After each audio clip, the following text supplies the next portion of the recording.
రామారావు గారికి. నాగేశ్వరరావు గారికి అలా కాదు. ఆయన ఎక్కడ పాతుకుపోతే అక్కడ కన్సర్న్ పెర్మనెంట్ కన్సర్న్స్ ఆయనకు ఉంటాయి. రామారావు గారికి అలా ఉండవండి. రామారావు గారు ఎప్పుడు కూడా మళ్ళీ మొహాలు చూపించినట్టండి ఆయనకు అనుభవం.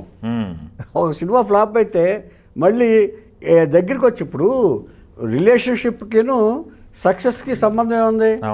రిలేషన్షిప్ మెయింటైన్ చేస్తే వాళ్ళు కాకపోతే రేపు కాకపోతే ఎల్లుండి ఇదవుద్ది. ఇప్పుడు ఒక తప్పు జరిగినంత మాత్రాన ఫ్యామిలీని దూరం అయిపోతాం మనం. ఫ్యామిలీ లాంటిది సినిమా అని ఆయన అభిప్రాయం.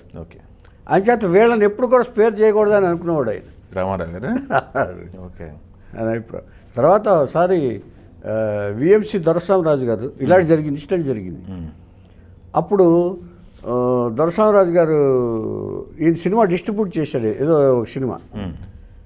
అంతకుముందు సినిమా ఫ్లాప్ అయింది. వెళ్ళిన తర్వాత ఇమ్మీడియట్గా ఆయన లెటర్ రాశాడు. ఆయన we are not distributing your film అని చేస్తే ఆయన ఏం చేశాడు తెలుసండి, ఆ ఆఫీస్ రూమ్ ఉంది మెటాస్లో, దాని మీద అంటించాడు ఆయన. చూడండి బ్రదర్, రామారావు గారి ఆఫీస్లో ఆ లెటర్ అంటించారా? ఆ లెటర్ అంటించాడు ఆయన, నాతో చూపించాడు ఆయన నాకు. చూడండి బ్రదర్, ఇలా ఉంటారు వీళ్ళు, వీళ్ళు ఏమనాలి, ఏం పర్వాలేదు, ఇట్స్ ఆల్ రైట్ బ్రదర్, మనకేం పర్వాలేదు, పదని వెళ్దాం అన్న. తర్వాత